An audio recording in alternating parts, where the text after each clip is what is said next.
Olá, turma! Olá, pessoal do YouTube! Este trabalho faz parte dos estudos da disciplina de Literatura Portuguesa, ministrada pela professora Xena Rocha, no curso de Licenciatura Plena em Letras Português pela Universidade Estadual do Piauí, campus Parnaíba. Bom, gente, no vídeo de hoje, eu, Milena Costa, Laisnete Brito e Andressa Marques temos a honra de apresentar para vocês uma análise crítica e construtiva da obra A Farsa de Inês Pereira, de Gil Vicente. A nossa equipe separou então, em alguns pontos, os itens que compõem a elaboração deste presente conteúdo literário. Primordialmente, iniciaremos assim apresentando a biografia do dramaturgo português, o conteúdo de produção literária e contexto de recepção das obras, a apreciação estética da peça, o diálogo com outras obras, assim como alguns fragmentos da obra devidamente comentados. Já de início, iremos falar sobre o grande responsável desta obra. Estudiosos supõem que Vicente nasceu por volta de 1445 e morreu no ano de 1536. Mas vale ressaltar que não há como provar a veracidade dos fatos, já que não há registro dos mesmos.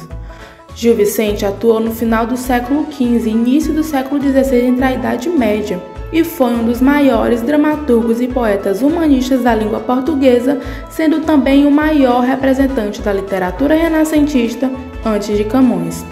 A primeira peça registrada desse grande artista, que ficou conhecida como Monólogo do Vaqueiro, foi criada em homenagem ao nascimento do príncipe herdeiro de Portugal, Dom João III.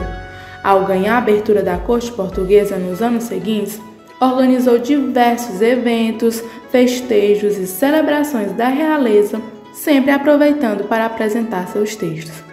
Assim, com grande aprovação do público e da corte portuguesa, Gil Vicente passa a ser um nome reconhecido, escrevendo cada vez mais peças de teatro que eram interpretadas dentro da corte. Apesar do seu teatro palaciano, as suas peças apresentavam um cenário de montagem simples, sempre fazendo uso de caixotes, outros utensílios de madeira e tecidos. Além disso, os figurinos dos personagens não possuíam nenhum tipo de refinamento ou algo mais elaborado, por isso eram chamados de toscos. Os artistas também se maquiavam de maneira simples, sem muita riqueza nos detalhes, demonstrando assim um trabalho mais improvisado, apesar de serem interpretados nos grandes palcos do Palácio da Coroa Portuguesa. Os personagens, por sua vez, eram denominados de personagem tipo, usualmente conhecidos por suas características principais ou profissões e não recebiam nome próprio, representando assim uma categoria social, ou seja, todos os vícios ou virtudes eram colocados e representados por um personagem só. Sobre a fala dos mesmos, podemos caracterizá-las como uma linguagem simples. Gil Vicente fazia questão de criar seus personagens com uma linguagem mais popular para que, consequentemente, o alcance fosse maior por parte desse público. Ainda nesse viés, cabe destacar também a estrutura de suas peças, visto que as mesmas eram em forma de estrofes e rimas como poemas, deixando a obra com traços musicais, além de dar uma beleza estética com uma função poética muito bem elaborada. Além disso, outro fato interessante é que Gil Vicente trabalhava suas obras com sub-representações do gênero dramático, denominados de auto e farsa. Os autos são enredos que trazem uma visão de tragédia, geralmente retratam os sentimentos humanos, a visão do bem e do mal, e em sua maioria compõem-se de elementos cômicos ou intenção moralizadora. Seus personagens simbolizam as virtudes, os pecados ou representam anjos, demônios e santos, dando respaldo a uma moral religiosa. E entre esses autos, o que mais se destaca é o auto da barca do inferno. As farsas, por sua vez, são conhecidas como comédias de costume, onde o assunto principal são as personagens mais simples de uma comunidade, sempre muito bem regados por um tom mais irônico e deboche. Entre essas faces, iremos destacar e nos aprofundarmos mais na face de Inês Pereira. As principais características do humanismo se dividem em 4 tópicos, onde podemos iniciar pelo antropocentrismo, que destaca o ser humano como centro do mundo, onde seus pensamentos, emoções e atitudes são valorizados. O cientificismo, por sua vez, faz uso da pesquisa científica para entender os fenômenos naturais. Já o racionalismo utiliza da razão humana para obter explicação sobre o mundo. E, por fim, temos o último marco que traz de volta a valorização da antiguidade clássica, que motiva uma reflexão sobre a espiritualidade em suas obras, além de reavivar literatos gregos e romanos que serviram de influências aos artistas da época. Já na literatura, o humanismo representa a transição entre o trovadorismo e o classicismo.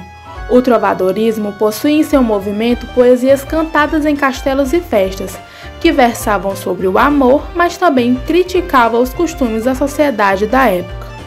Já no classicismo, predominava-se o pensamento cultural e artístico, baseado nos modelos greco-romanos. A busca pela perfeição, equilíbrio, pureza nas formas e rigor estético eram características predominantes desse movimento. Além disso, a poesia palaciana, crônicas e textos teatrais eram os gêneros mais destacados pelos escritores da época.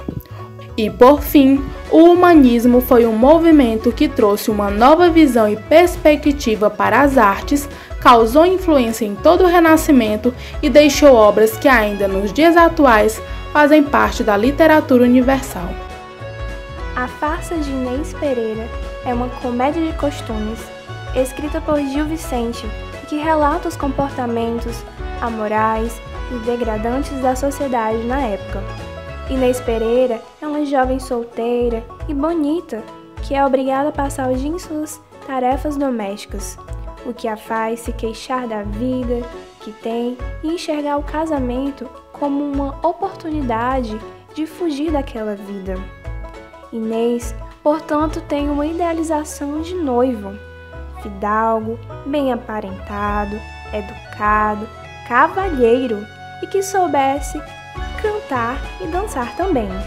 Então, um certo dia, Leonor Vaz, uma alcoviteira da vizinhança, era uma mulher que arranjava relacionamentos amorosos. Chega na casa de Inês, levando a notícia de que Pedro Marques, um camponês rico, queria se casar com ela. E Leonor Vaz traz consigo uma carta enviada por ele. Porém, Inês logo acha ele rude e aceita recebê-lo somente com a intenção de rir do moço. Desse modo, quando o moço vai à casa de Inês, ele se comporta de maneira ridícula, demonstrando não ter nenhum trato social. Inês então desencoraja do casamento e avisa logo a sua mãe que irá contratar 2 judeus casamenteiros para encontrar para ela um noivo do jeito que ela imaginava. Sendo assim, os 2 judeus trazem um pretendente, Brás da Mata, um escudeiro que só queria dar o golpe do baú em Inês.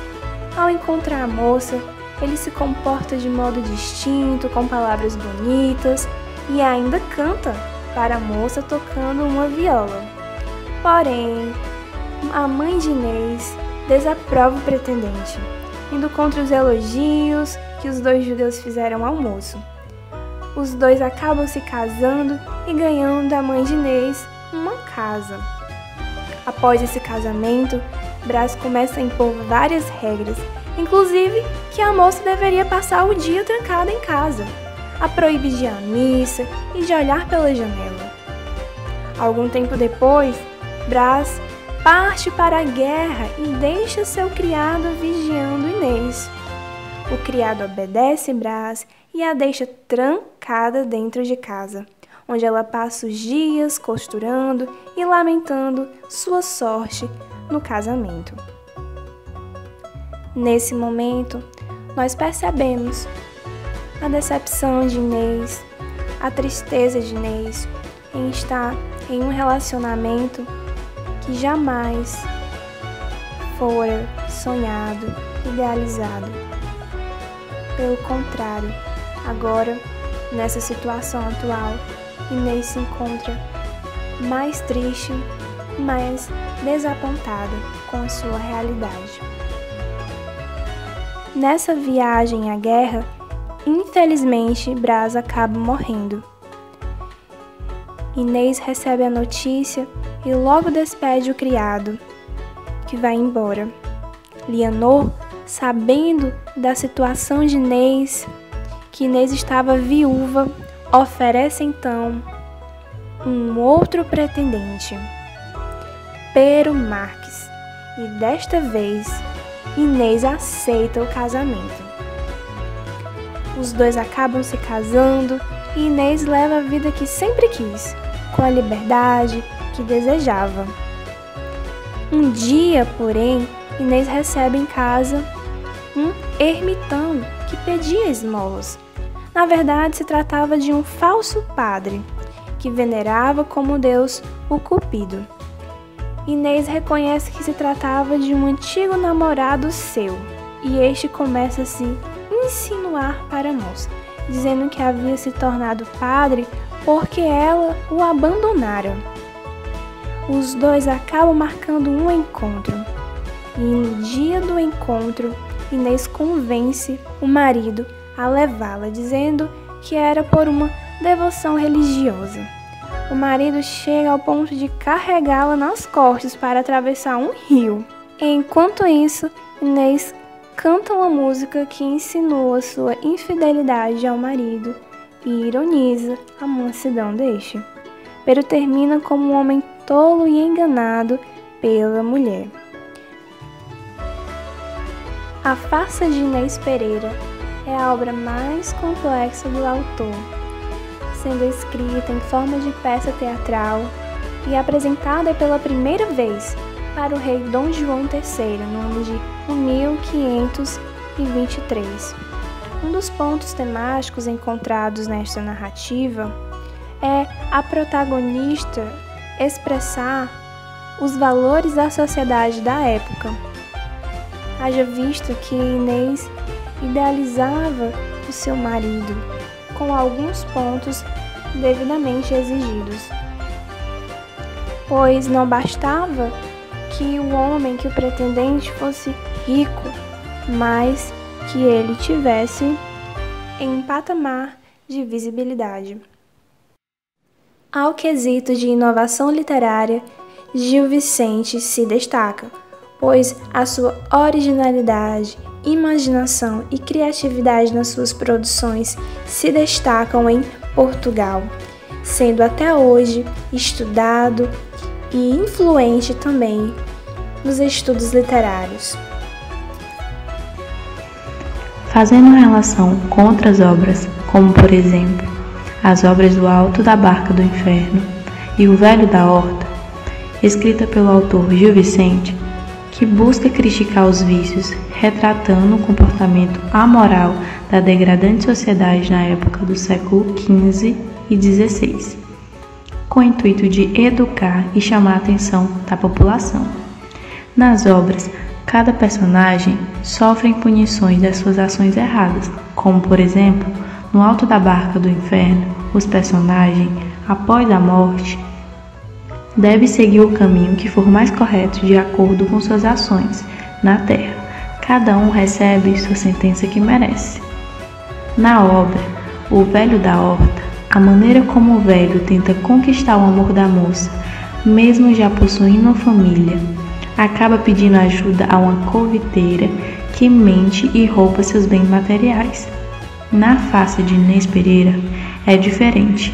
Quando ela se casa pela segunda vez, acaba cometendo o adultério e não sofre nenhuma repressão pelo seu ato.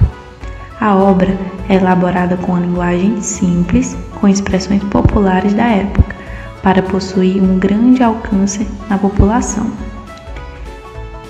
As personagens do teatro vicentino não têm profundidade psicológica e são tipos ou alegorias, ou seja, são como representações de grupos, instituições ou ideias abstratas.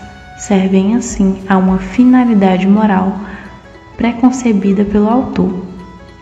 O modo de falar das personagens reproduz a maneira típica com que as camadas sociais e profissionais que estes personagens representam e falavam.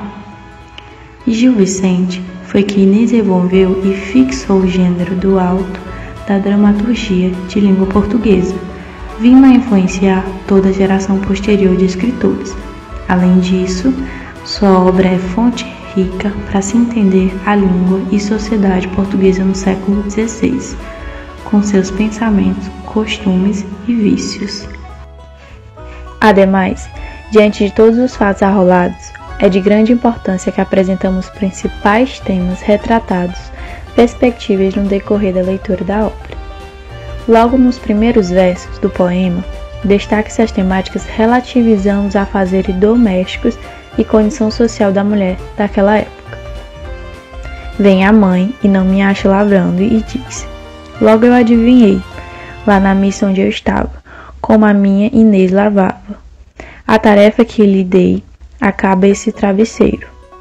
Ui, nascesse algum unheiro, ou cuidas que é dia santo, Inês, praza a Deus que algum quebrando me tire do cativeiro.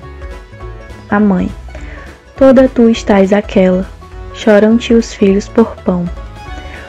Inês: provém-se a Deus, já é razão de eu estar tão singela. Mãe: olham-te ali o mal pensar, como queres tu casar, com fama de preguiçosa? Inês: mas eu, mãe, são aguçada, e vos dai-vos de vagas. A mãe de Inês claramente define e retrata o destino que Inês deveria seguir como seu papel de mulher, além de alertá-la sobre as consequências e julgamentos sociais caso fizesse ao contrário. Nos versos seguintes é retratado o casamento e a idealização do amor. Inês está concertada para casar com alguém? A mãe: até agora com ninguém. Não é ela embaraçada? Leonor: eu vos trago um casamento, em nome do anjo Bento. Filha, não sei se vos passa. Inês: e quando, Leonor, vás? Leonor: eu vos trago um avisamento. Inês: porém eu não hei de casar senão com um homem avisado, ainda que pobre e pelado, seja discreto em falar. Leonor: eu vos trago um bom marido, rico, honrado, conhecido, diz que em camisa vos quer. Inês: primeiro hei de saber se é pavo, se é sabido. Nesse fragmento apresenta-se o contexto do casamento como algo arranjado por parte das famílias. No caso da mãe de Inês, que queria assegurar o futuro da filha, o casamento resulta de um cálculo, servindo como mecanismo de produção, conservação e transmissão da propriedade. Bons casamentos aumentam o matrimônio, assim da idealização do amor por parte da Inês. O escudeiro, vendo cantar Inês Pereira, mui agastado lhe diz: escudeiro, vós cantais Inês Pereira, em vodas mandai-vos, juro ao corpo de Deus que estais, seja a derradeira de vos eu vejo cantar, e vos farei assoviar. Inês: boa fé, senhor meu marido, se vos disse, sois servido, bem o posso eu escuçar. Escudeiro: mas é bem que eu escuceis, e outras coisas que não digo. Inês: por que bradais vos comigo? Será bem que vos calei, e mais sereis avisada, que não me respondais nada, em que ponha fogo a tudo, porque homem cessudo traz a mulher sopeada. Nesses versos, destaca-se a condição e repressão à mulher do casamento, visto que demonstra a forma como Inês era tratada pelo seu primeiro marido, Vaz da Mata. Adiante, nos versos da estrofe: vos não haveis de falar com homem, nem mulher que seja, nem somente ir à igreja, não vos quero eu leivar. Já vos preguei a janela, porque não vos ponhas nela. Estareis aqui encerrada, nesta casa tão fechada como freira, dou de velas. É notável a temática da opressão à mulher no casamento, através do detalhamento, a proibição dos direitos de Inês por Braz da Mata.